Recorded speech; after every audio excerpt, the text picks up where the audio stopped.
Has it started? As I see, yeah. Okay, good. And now I can see it. Okay.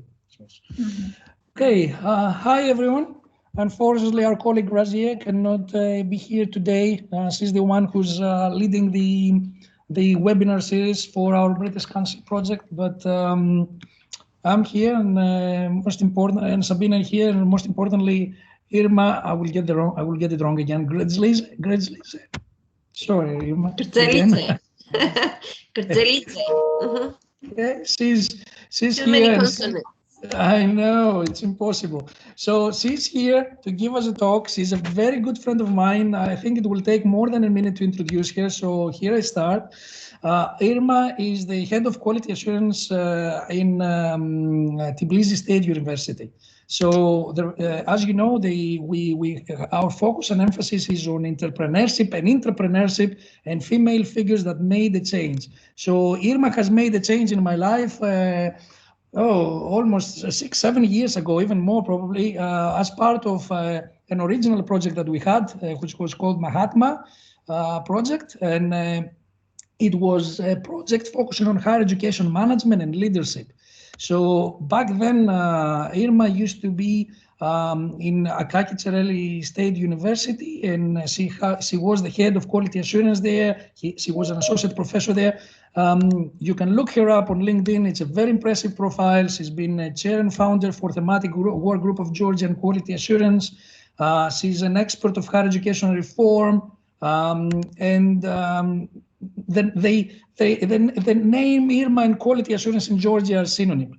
And not only she's a successful professional and of course academic, but she's a very successful female figure in a sense that she drives business initiatives from a quality perspective, if you like. So in a university, she's from academia. She doesn't have, if you like, she's not representing here a business, but she's here to show us entrepreneurship. In other words, how a brilliant mind can actually take an old-fashioned quality assurance perspective in a university and how you can actually drive aspects. One of the things that it is very important to know about Irma is that as a person, she's a fantastic and lovely person who will trick you into doing things for her and do work. She just expected me, I will be doing a presentation. I will spend most of the evening doing a presentation that we will record for tomorrow for Tbilisi State University. But she has a fantastic way of solving problems, and she has a fantastic way of using resources. And this is why I want you to focus today on what she has to say, because as you know, she's from Georgia. You're in part of the world where getting resources and funding is challenging. And Irma is always resourceful, bringing the industry in, using public sector funds where possible, using European Union funds, resources from private institutions in Germany, for example, and also maintain a network of experts who are really happy to help and support her and her institution. So in her talk today, she's not going to talk about how to take a department and make it successful or how to lead a department, but also the personal aspects, the personality, and how this is important. And she will focus, of course, from entrepreneurship because she's talking from a large organization rather than entrepreneurship, which is driving a small business. Okay, obviously I'm biased because she's a very good friend of mine, and I really love her, whatever she does. So Irma, the floor is yours. Thank you.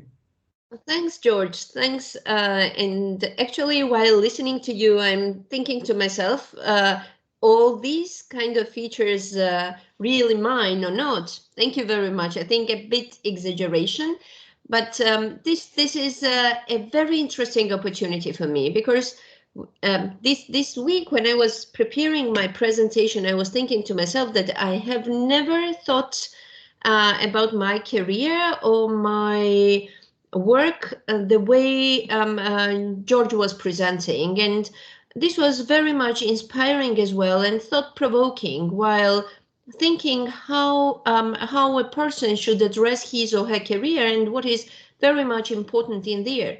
So I would probably also share my presentation, which is definitely not not in a way like this is just the showing mapping my different types of career. I think That's here. Do you see it? Is that okay? Yes, we can see it, Irma. Yes, perfect.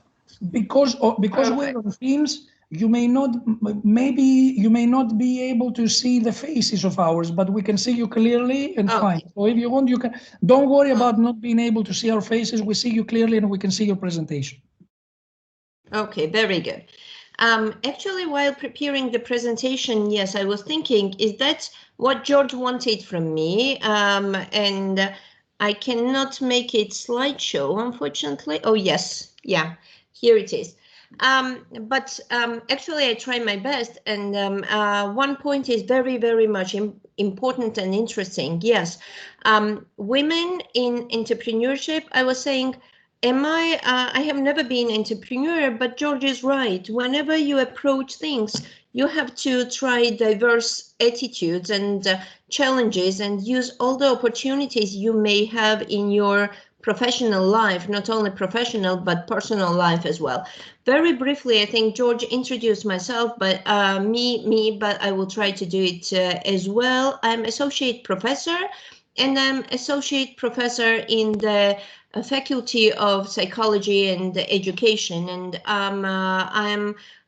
my field of expertise is higher education policy and quality assurance. Actually, I've been doing quality assurance nearly 16 years now. Since 2005, Georgia joined Bologna process, and we somehow shifted academia into a new kind of directions. I'm head of quality assurance service of Tbilisi State University, which is the biggest and the oldest university of Georgia, and the first national university of the region. It is the only one which is ranked in Times Higher Education and many other rankings from the region as well. So we have quite a lot of stakeholders, 24,000 students and 5,000 academic and invited staff. So with the 240 study program, that means I have to deal with quite a lot of people inside and outside of academia, because this is somehow challenging to link the university life to the industry and societal life. Apart from working at the university, I'm the founder of Quality Assurance Thematic Working Group of Georgia, and I'm chair currently of this group. We are 44 universities of Georgia are united, and we have quite a lot of people and the members who gather time by time and speak about the problems and the opportunities the national system of higher education has in Georgia. I am higher education reform expert, which means that I somehow am dealing with the challenges that is occurring time by time, and that is Erasmus Plus, and I have to work in terms of converting whatever happens into Europe into my country, and match the kind of challenges and the context. And I'm the DAAD expert currently for Bologna hub. Education and training. Actually, my education is very diverse. My first life is biomedical science, and I have graduated, and then I thought to myself, is that what I really want to do all my life? And then I said no, probably, because English was something really supporting the challenge and the change in my country. So I did my BA in English philology, then master's in English philology, and then I did PhD in philology, and my major is in linguistics. But actually, I have to say that for the last 16 years, I've been doing my higher education policy, and I have to say that I somehow contributed to the micro and micro kind of level of higher education in terms of faculty, university, national level, and international as well. I have been participating in the number of trainings, conferences in Georgia and outside, and I have been part of international staff weeks several times. Many like at least one week out in every month I somehow had to deal with. So my career path started like that 15 years ago, 16 years ago, as the deputy head of quality assurance service.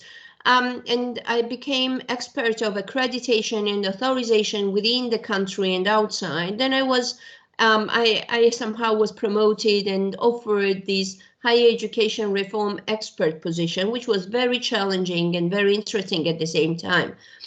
And then the head of quality assurance, which means this is the biggest regional university. And I remember myself when I was offered the position of the biggest and the oldest and the first university of Georgia. And that was really very much challenging because I was moving from the regional university into the first university of Georgia. And actually, this offer was really very much challenging in many directions, in many perspectives. So I think I did the right choice because that opened new opportunities, not only for me, but also for many of my colleagues and the university and the system itself. So the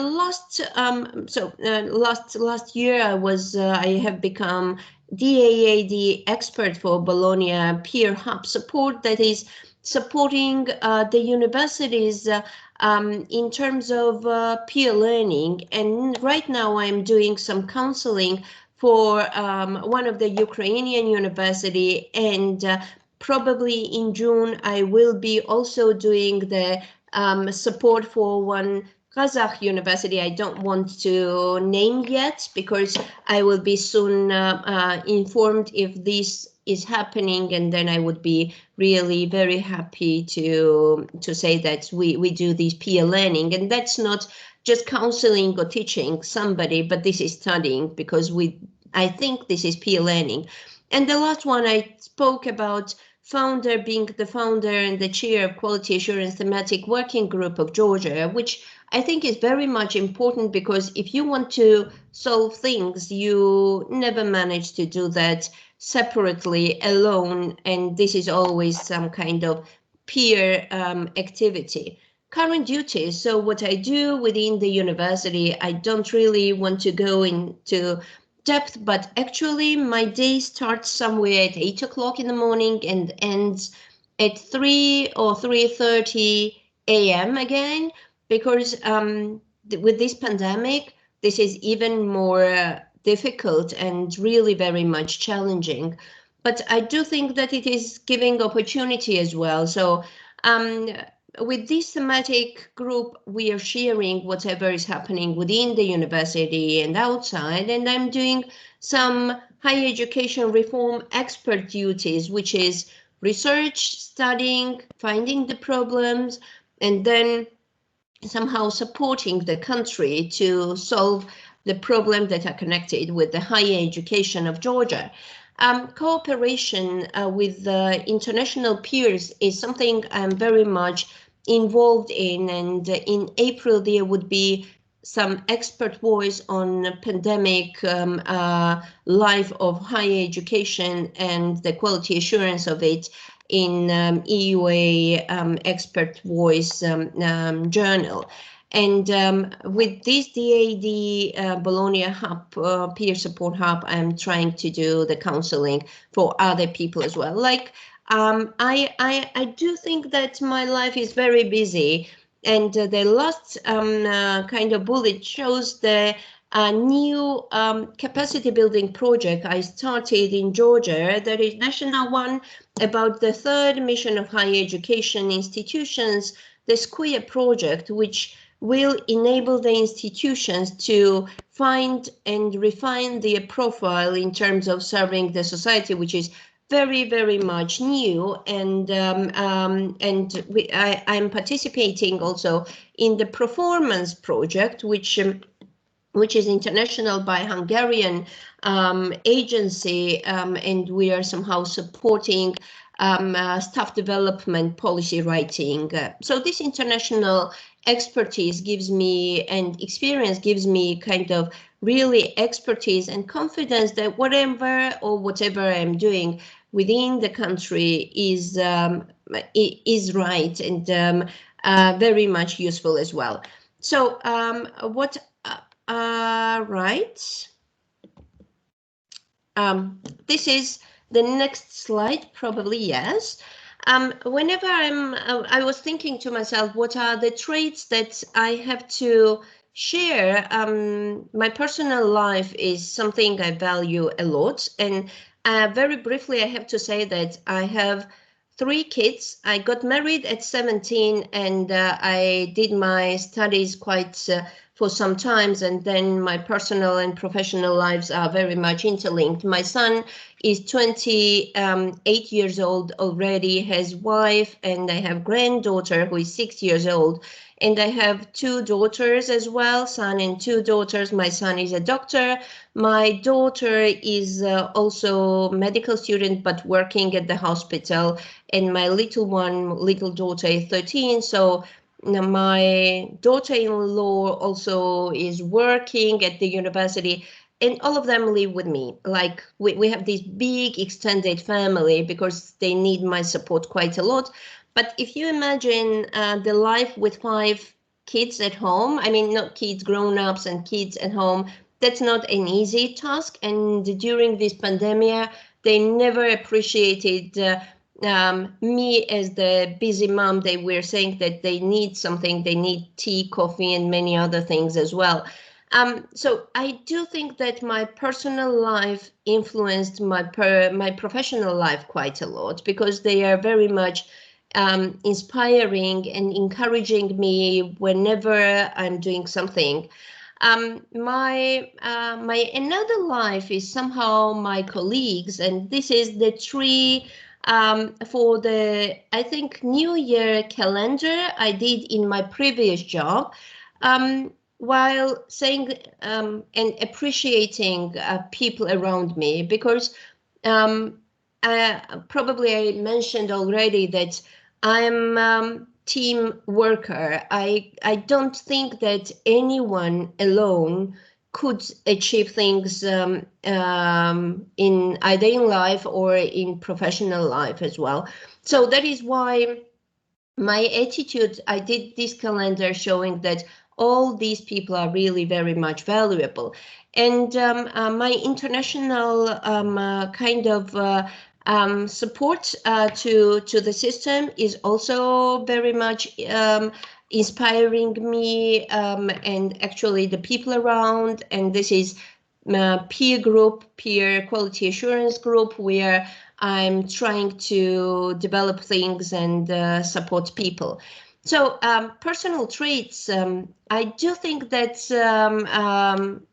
that women can do quite a lot of things, and I loved this one, that strong women, here to strong women, may we know them, and may we be them, and may we write them. And empowered women always empower women around. I am a strong believer in that. In terms of personal traits, I'm team member, I'm team leader, and I could lead people. I'm pretty mature in that. And what my it was really challenging preparing this presentation. What I do think my personal trait in that case is that I work as much as, and probably a bit more than my fellow colleagues and my team members do. I don't think that the team leader should be just distributing duties. You should definitely, but I think it is very much important to empower your team members so that they have the ownership of the process. Not you, the leader, giving instructions, but you, leader, making your colleagues and your team members feel that they are the most important part of the job they're doing. Positive thinking. I think it is very much important to somehow have this attribute or attitude toward things, because if you somehow have this positive thinking towards things, it will definitely come back to you. Working pays off. Yeah, that's true. I do believe that if you don't work hard, nothing comes for granted. And you have to work really hard to make things happen and to make things move. Decision making and problem solving skills, these are something you have to have when you are the leader and when you are the team member as well. When you are somehow given the task, you have to be very much creative, and you have to you have to have problem solving skills as well as decision making. And in this very fast changing world, you have to study all the time. Continuous education is something very much important. And now I would like to share a very small video of my young colleagues when they, which they have done when we finished institutional accreditation at my former university. And that was very much fun and showing what we have been doing and how they view the process. When I'm saying that I love working with my colleagues, I have a lot of young girls and boys around most of the time, young colleagues who know much more than me, and I know that they would be much better one day, and very soon, and probably now as well than I am, because they all believe in themselves, and this is very much important to feel as a part of the bigger team and to have the ownership. So yeah, this is just working process,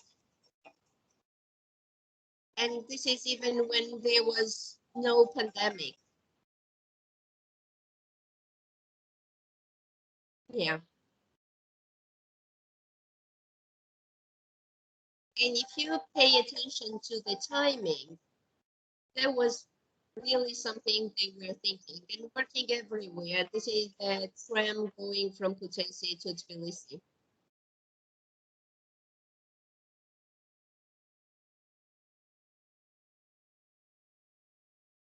Some Georgian students even sleeping at the office.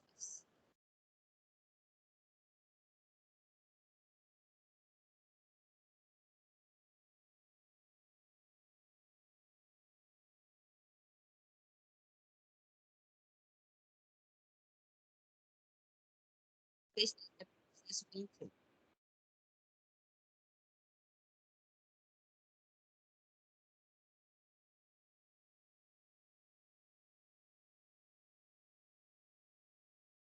Yeah, and it said that the university was successfully authorized. Actually, when working that hard, not always you feel that um, not always you feel that you are right because you are making people work too much hard, but actually when the result is successful, you share all of them, definitely with everybody. And lessons learned, I do think that it is very much important to know that flexibility to changeable environment is very much needed here. So what does it mean? If you just stick to your track and you don't navigate, it would be very difficult to feel the change and to be part of the change. And definitely time by time, this is very much important. Necessity of international cooperation is very much needed. The world has become the global village. We all understand that. And today, networking means a lot.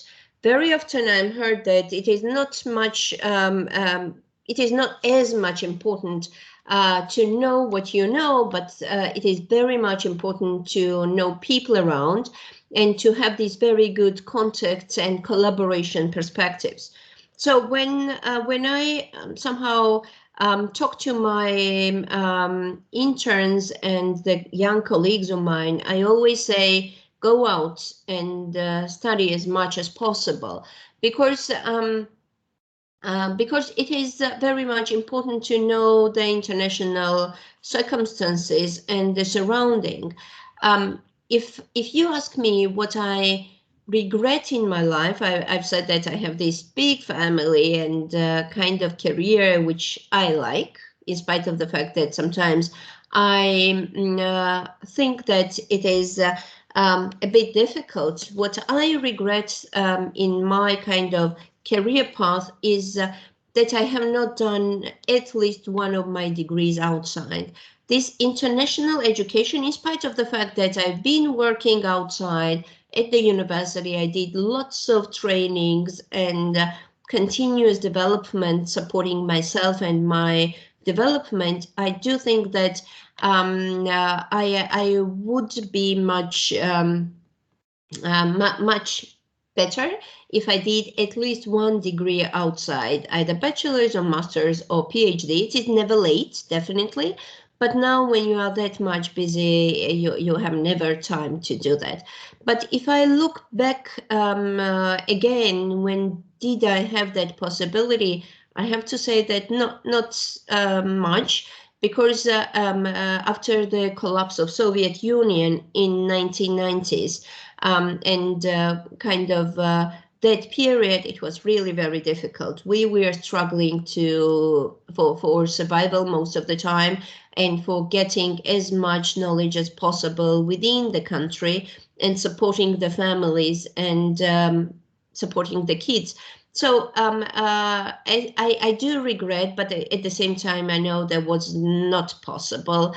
But today, if you just if you are young or my age or even a bit older, try to do as much as possible to get that international experience and do the development of that type.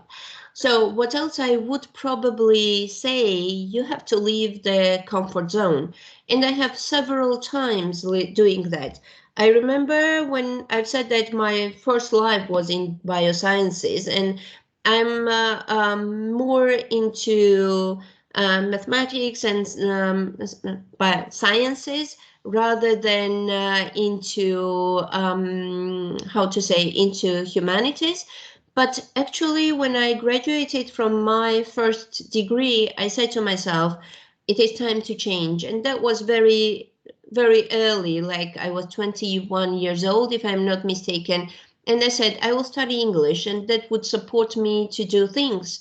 And actually, again and again, I have to say that it depends what you want, and then people around you would definitely support you, like my family did.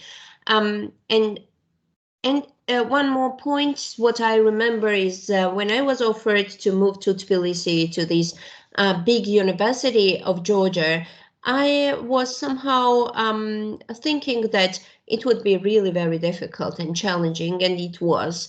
And I don't really remember well first 6 months of me being at the university, because there was challenging time for the university as well.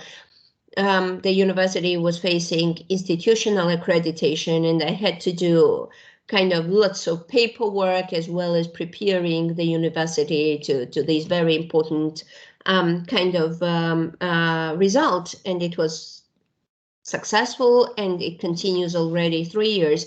But actually, I was trying my best, and I tried my best somehow to do as much as possible.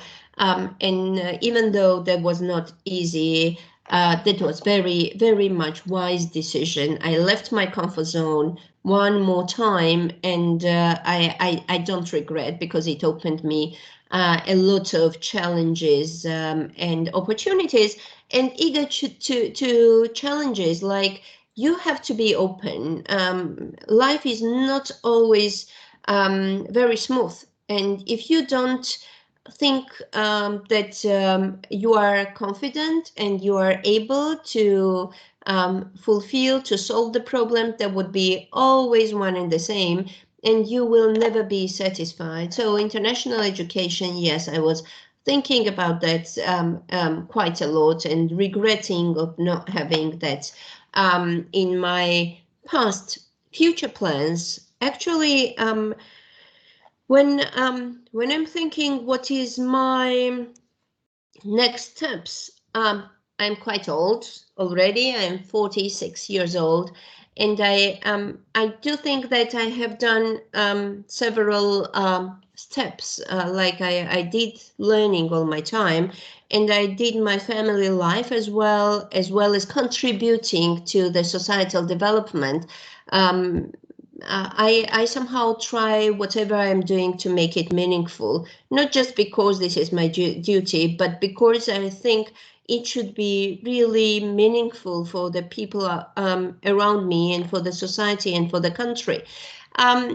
Future plans are research enhancement. Actually, in terms of research, the country needs quite a lot of things. And I do think that I would go into research more very soon than I've been in the administration, as well as I think that developing best practices in diverse directions of higher education at local and international levels are very much important, and I will be very much contributed to that more on policy level, as well as encouraging diversity. And that's all, I think. Yes, thank you very much for the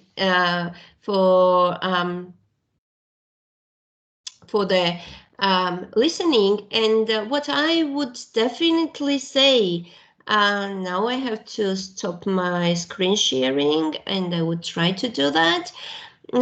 What I think is very much important. First thing, we have to encourage everybody around us to do steps forward, because new generation is coming, and they are much more enthusiastic, much more talented than we used to be, and they have much more opportunities than we had, and perspectives as well. And at the same time, what I do think, we have to encourage everybody to respect diversity, to respect these very different attitudes, because we are very much diverse in the world, within the country, within the department, in the surrounding outside, and that's also very much important. I have to encourage people to work hard, but at the same time to find balance between life and work, and support healthy lifestyle generally. So this probably all from me, and I would be happy to answer any questions if you have. If you can stop sharing your presentation, I tried to do it from my side, but I cannot make you stop the presentation. You need to go on Teams. So if you can, I'm here. No, because okay, there you go. Okay, so I want, if you don't mind me asking the first question, I mean, because I have the same issue with you. I love my family, and the work-life balance is very difficult to achieve. So because we have young individuals, and also some not so young individuals who may be spending a lot of their time at work, what would be your advice? How would you be able to manage between the work-life balance, to be able to have sufficient time to spend in the family, but also achieve all these that you've achieved in your organization? That's the most difficult thing. The most difficult thing, I think, especially for the person who is that busy as I am most of my life. I always somehow regret having spent not much time with my family, and this is something I have to study in terms of work-life balance. But what is very much important, never blame yourself, because nobody is perfect, and your kids one day, or your family, your husband, your spouse, understand that this is very much important for you, for your personal development. And what I observe, in spite of the fact that I sometimes kind of quarrel with my kids for them to study more or to be much more kind of hardworking. I observe they are like they start from and they study from your example, and never blame yourself that you are kind of paying less attention to this or that kind of issue at home, because they understand and they definitely know that this is something for the progress and this is done for the progress, and they would be as good as they should be at the end of the day. So never try to be perfect, because no one is perfect. And another follow-up, yeah, of course, but very good. Another follow-up in terms of your career. I mean, when you are uncertain about decisions, because some of the attendees may be thinking, yeah, we have to make decisions at work, especially if we're talking about entrepreneurship. There's no guarantee. You have a new idea and you're thinking, okay, I want to implement this, but will it happen? Because all these on your video you're showing 1 o'clock, 2 o'clock in the morning, and there's nothing worse than, the bad thing is not to spend the time. The worst thing is to spend the time but not achieve what you were hoping for. So how do you persuade yourself that you're right, or how do you make sure that you check that your decisions are the right ones?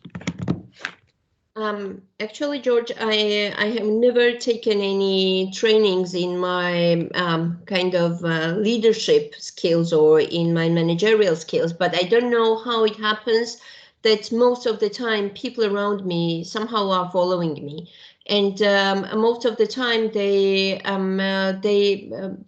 never complain. The first thing I think is that we have one and the same goal, and they believe in the goal we have, which is very much important. And then they observe that 1 o'clock or 2 o'clock I am with them. I'm not at home sleeping and giving instructions. I'm sitting with them and supporting them. And I am very happy because all these young ladies and guys, of course, they are very much successful. They are kind of stepping on their career path even now and informing me that this goes nice and this does not go nice, and they refer all the time to the time spent together. So making decision is not an easy thing, but you also have to be ready and prepared that not always you will achieve what you primarily wanted, but it is worth trying. So it's a combination of charisma and leading from the front or something. Okay. Yeah. Sabina, do you want to ask colleagues, maybe if people are shy, they can always say it in your own language if you're not confident with English, but can we have some other questions as well for Irma, please? Yeah, first, thank you very much, Irma, for your presentation. It was really helpful and great, I think, for my colleagues and for our students too. And if you have any questions, you can ask to our guest speaker. Eğer hər hansı bir sualınız olarsa və ingiliscə deməyə çətinlik çəkirsinizsə, Azərbaycan dilində verə bilərsiniz suallarınızı. Mən tərcümə edəcəm. Çox sağ olun. Or you can type. It's also okay. Sabina, do you have a question of your own or something from Razia? No, I have no question. Thank you very much. I have a couple of more questions, but sorry, I'm trying to give me a minute. I'm trying to remove from the full screen. So, do we have anything on the chat? Because I cannot see the chat. No, no questions. Okay. I have one final question for Irma. Okay, you mentioned your age, which is, like you're probably the youngest grandmother that I've ever met, but we're same age. So when I'm thinking business-like and I'm thinking my business objectives, I'm always driven by, like I have certain priorities. But everybody's unique. So can you please consider, because like our focus is on female entrepreneurs as well, right? So considering the fact that you are the female figure at home, you had to have your children looking for your help, although modern families, they are looking for help also from mothers and fathers as well. what are the criteria when you're making your priorities and thinking ahead? Let's try to think towards retirement. Okay, so maybe we have another 15 good years in front of us. How would you prioritize the things that you want to do in terms of your projects, your business ideas, the unit that you're managing, the department you're managing? Thanks. What I think is it's time to shift into more business and industry. Like studying is very good and serving the society is amazingly good. Yes. So what I'm very much happy with, whatever I was doing so far that was really meaningful, and I could say that my projects, all of my projects, had some kind of impact on the development of higher education, or contributing to these developments somehow.